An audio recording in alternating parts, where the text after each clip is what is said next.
नमस्कार दोस्तों, आप सभी का स्वागत करते हैं हमारे चैनल पश्चिम बंगाल न्यूज की ओर से। देर न करते हुए चलिए जानते हैं पश्चिम बंगाल की ताज़ा खबरें।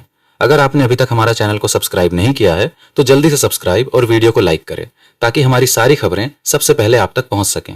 और वीडियो को कहां से देख रहे हैं कमेंट में जरूर बताएं। बंगाल की महिलाओं के खाते में इस दिन से आएंगे 3,000 रुपए।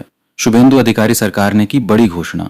पश्चिम बंगाल की सत्ता संभालने के बाद मुख्यमंत्री शुभेंदु अधिकारी ने राज्य की आधी आबादी यानी महिलाओं के लिए वादों का पिटारा खोल दिया है।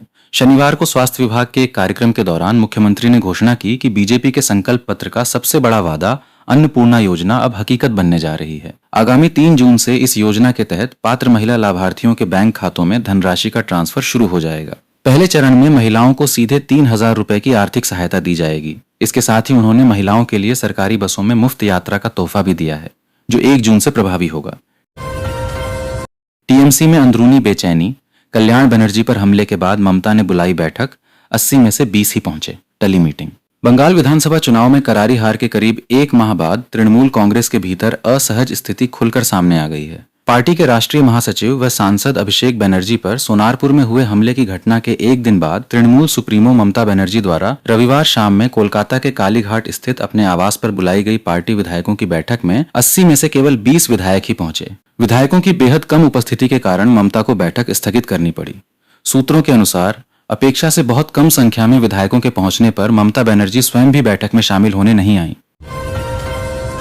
पश्चिम बंगाल में शुभेंदु कैबिनेट का विस्तार। सोमवार को इन विधायकों के मंत्री बनने की चर्चा। पश्चिम बंगाल में नई सरकार बने 1 माह हो चुका है। हालांकि अब तक पूर्ण मंत्रिमंडल का गठन नहीं हुआ है। अब तक केवल 5 मंत्रियों ने शपथ ली है। दिलीप घोष, अग्निमित्रा पॉल, निशित प्रमाणिक, अशोक कीर्तनिया और खुदीराम टूडू को मंत्रिमंडल की जिम्मेदारी सौंपी गई है। शेष मंत्री पद अब तक रिक्त थे। हालांकि मंत्रिमंडल विस्तार को लेकर चल रहा विवाद आखिरकार सुलझने वाला है। सूत्रों के अनुसार राज्य मंत्रिमंडल का विस्तार कल यानी सोमवार को हो सकता है। भाजपा सूत्रों के अनुसार मंत्रिमंडल में कुल 33 सदस्य हो सकते हैं। नए मंत्रियों की संभावित सूची में कई नामों की चर्चा हो रही है। स्वपन दासगुप्ता को एक महत्वपूर्ण मंत्री पद मिल सकता है। टीएमसी में बगावत, लेकिन Mamata Banerjee no introspection mode में। आखिर क्यों आत्ममंथन के बजाय कड़े तेवर दिखा रहा नेतृत्व?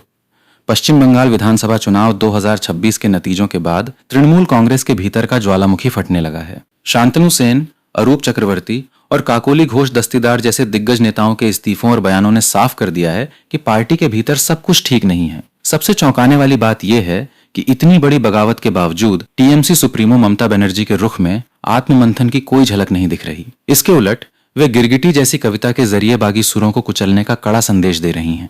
आखिर क्या है ममता का वो प्लान? बंगाल में आर पार की जंग शुरू। 2 जून को खुद सड़क पर उतरेंगी ममता। टीएमसी का शुभेंदु सरकार के खिलाफ बड़ा ऐलान। अभिषेक बनर्जी और कल्याण बनर्जी पर हुए हमलों के बाद टीएमसी ने बीजेपी के शुभेंदु सरकार के खिलाफ महाआंदोलन का ऐलान कर दिया है। कल यानी 1 जून को पूरे बंगाल में राज्यव्यापी विरोध रैलियां निकाली जाएंगी। वहीं 2 जून को खुद ममता बनर्जी कोलकाता की रानी रासमोनी रोड पर धरने पर बैठेंगी। पश्चिम बंगाल में सत्ता परिवर्तन के बाद तृणमूल कांग्रेस के भीतर मचे आंतरिक हाहाकार और जन आक्रोश के बीच पार्टी सुप्रीमो ममता बनर्जी ने रविवार को कालीघाट आवास पर बुलाई गई विधायकों की महत्वपूर्ण रिव्यू मीटिंग में यह फैसला लिया है। हालांकि खबर यह है कि इस मीटिंग से कई टीएमसी विधायक गायब थे। तृणमूल नेताओं के लिए नहीं खुलेगा भाजपा का दरवाजा। बंगाल में दागी को भी नो एंट्री। प्रदेश भाजपा अध्यक्ष शमिक भट्टाचार्य ने कहा है कि राज्य में भाजपा की जीत के बाद तृणमूल कांग्रेस के कई मौजूदा सांसद व विधायक पार्टी के संपर्क में हैं, लेकिन फिलहाल उन्हें भाजपा में शामिल नहीं किया जाएगा। उन्होंने कहा कि राजनीति में परिस्थितियां बदलती रहती हैं, लेकिन किसी भी दागी नेता के लिए पार्टी के दरवाजे नहीं खोले जाएंगे। उन्होंने साफ शब्दों में कहा कि 2021 के विधानसभा चुनाव से पहले बड़े पैमाने पर हुए दल बदल से पार्टी ने महत्वपूर्ण सीख ली है। भविष्य में किसी भी निर्णय के दौरान उन अनुभवों को ध्यान में रखा जाएगा। शमिक भट्टाचार्य ने कहा कि स्पष्ट जनादेश मिलने के बाद भाजपा पर अब अन्य दलों के नेताओं को शामिल करने का कोई दबाव नहीं है। कल केंद्र में सरकार नहीं रही तो ममता बनर्जी ने सरेआम डॉक्टर को धमकाया। ऑडियो क्लिप लीक होने से बढ़ा विवाद। तृणमूल कांग्रेस की सुप्रीमो और पश्चिम बंगाल की पूर्व मुख्यमंत्री ममता बनर्जी की एक ऑडियो क्लिप लीक होने से राजनीतिक विवाद खड़ा हो गया है। आरोप है कि इस क्लिप में वो कोलकाता के एक प्रमुख निजी अस्पताल के सीईओ को फटकार लगा रही हैं और धमकी दे रही हैं। ये क्लिप उनके भतीजे और लोकसभा सांसद अभिषेक बनर्जी पर सोनारपुर में भीड़ द्वारा हमला किए जाने और इलाज के लिए अस्पताल में भर्ती कराए जाने के 1 दिन बाद सामने आई है। वायरल रिकॉर्डिंग में ममता कथित तौर पर बेलेव्यू अस्पताल के सीईओ प्रदीप टंडन पर जमकर बरस रही हैं। उन पर गलत काम करने का आरोप लगा रही हैं और उन्हें अंजाम भुगतने की चेतावनी दे रही हैं। कोलकाता नहीं, कांथी से चलता है बंगाल। क्यों शुभेंदु अधिकारी की कार्यशैली उन्हें दूसरे नेताओं से बनाती है जुदा? पश्चिम बंगाल की सत्ता के केंद्र में भले ही कलकत्ता का नबान हो, लेकिन राज्य की वर्तमान राजनीतिक दिशा और दशा का निर्धारण अक्सर पूर्व मेदिनीपुर के कांथी से होता है। मुख्यमंत्री शुभेंदु अधिकारी की कार्यशैली ने बंगाल की राजनीति में एक नया अध्याय जोड़ दिया है। आमतौर पर मुख्यमंत्री सचिवालय से राज्य चलाते हैं, लेकिन शुभेंदु ने एक नई लकीर खींची है। विश्लेषकों का मानना है कि उनकी सबसे बड़ी ताकत उनका ग्राउंड कनेक्ट और जिलों की नब्ज पर पकड़ है। आखिर क्या है जो शुभेंदु अधिकारी को पारंपरिक राजनेताओं से अलग बनाता है? प्रभात खबर की इस विशेष रिपोर्ट में पढ़ें उनकी राजनीति के वो अनछुए पहलू जो अब तक चर्चा से दूर रहे। अभिषेक बनर्जी पर हमले से दिल्ली तक हड़कंप, खरगे बोले यह बड़ी साजिश, अखिलेश ने भाजपा को घेरा। पश्चिम बंगाल के सोनारपुर में तृणमूल कांग्रेस के राष्ट्रीय महासचिव अभिषेक बनर्जी पर हुए हमले ने राष्ट्रीय राजनीति का रुख मोड़ दिया है। शनिवार को जिस तरह अभिषेक बनर्जी पर जूते पत्थर बरसाए गए और उनके कपड़े फाड़े गए, उसने विपक्ष को एकजुट कर दिया है। कांग्रेस अध्यक्ष मल्लिकार्जुन खड़गे और समाजवादी पार्टी के मुखिया अखिलेश यादव ने इस हमले की कड़े शब्दों में निंदा करते हुए इसे लोकतंत्र पर प्रहार बताया है।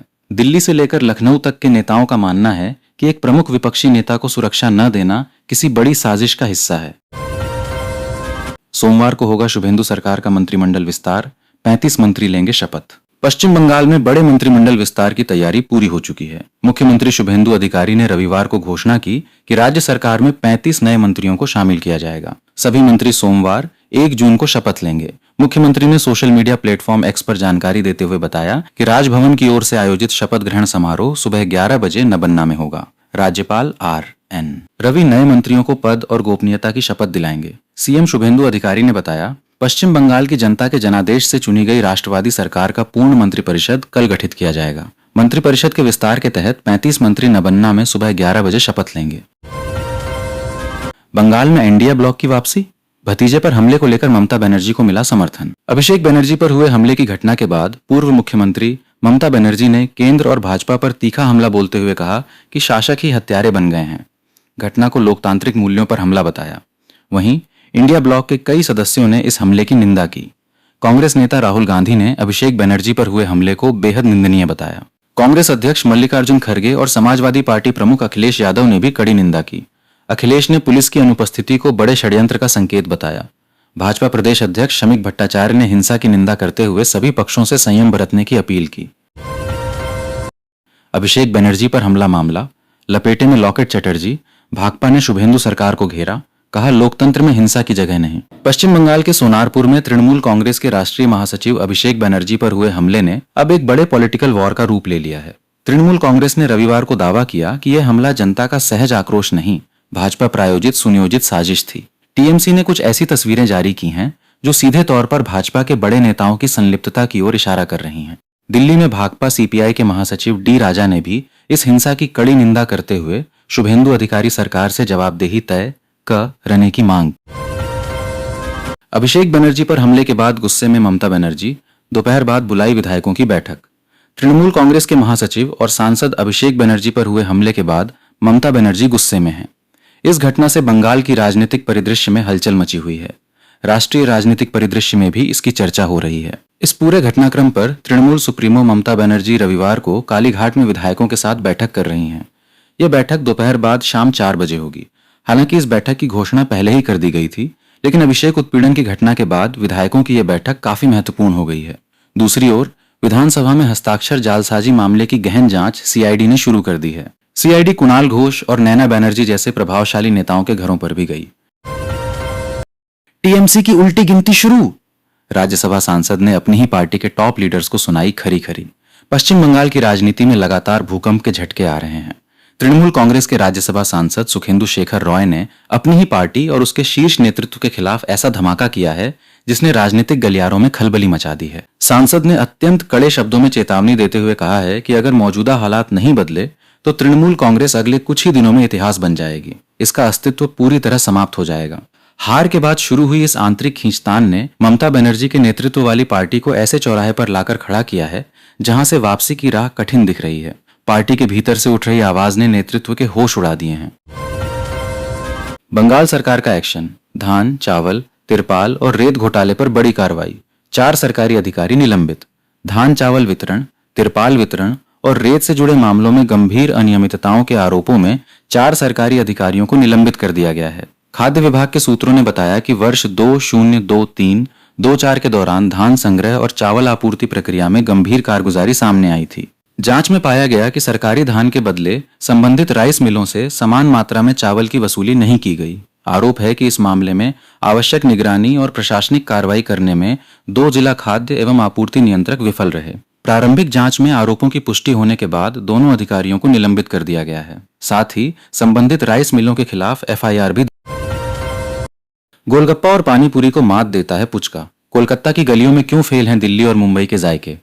भारत के हर शहर में आपको गोलगप्पे मिल जाएंगे, लेकिन जो रुतबा और स्वाद कोलकाता के पुचका का है वो अद्वितीय है। अक्सर लोग पानीपुरी, गोलगप्पा और पुचका को एक ही समझ लेते हैं, लेकिन स्वाद के पारखी लोगों के लिए इनमें जमीन आसमान का अंतर है। सिटी ऑफ जॉय की सड़कों पर पुचका केवल एक स्ट्रीट फूड नहीं बल्कि एक भावना है। दिल्ली के आटे वाले गोलगप्पेों या मुंबई की तीखी पानीपुरी कोलकाता के पुचके के सामने सब फीके नजर आते हैं। आइए जानते हैं कि आखिर क्यों पुचका पूरे भारत के स्ट्रीट फूड पर राज करता है। कोलकाता का पुचका अपनी बनावट और भरावन फिलिंग के मामले में सबसे अलग है। अभिषेक बनर्जी पर हमले के विरोध में आसनसोल में टीएमसी का हल्ला बोल, कहा दोषी नहीं पकड़े गए तो जल उठेगा बंगाल। पश्चिम बंगाल की राजनीति में शनिवार को उस समय उबाल आ गया जब तृणमूल कांग्रेस के राष्ट्रीय महासचिव और सांसद अभिषेक बनर्जी पर सोनारपुर में हुए हमले की गूंज औद्योगिक नगरी आसनसोल तक पहुंच गई। इस कथित जानलेवा हमले के विरोध में पश्चिम बर्धमान जिले की तृणमूल कांग्रेस ने कोर्ट मोड़ स्थित गांधी प्रतिमा के सामने धरना प्रदर्शन किया। पार्टी ने दोषियों को शीघ्र गिरफ्तार करने की मांग की। साथ ही कहा कि 48 घंटे में अपराधी पकड़े नहीं गए तो जल उठेगा बंगाल। पार्टी के जिलाध्यक्ष नरेंद्र नाथ चक्रवर्ती के नेतृत्व में जुटे सैकड़ों कार्यकर्ताओं ने भाजपा सरकार के खिलाफ जमकर नारेबाजी की। उन्होंने आरोप लगाया कि यह हमला महज एक दुर्घटना नहीं बल्कि अभिषेक बनर्जी की आवाज को दबाने की एक सोची समझी साजिश थी।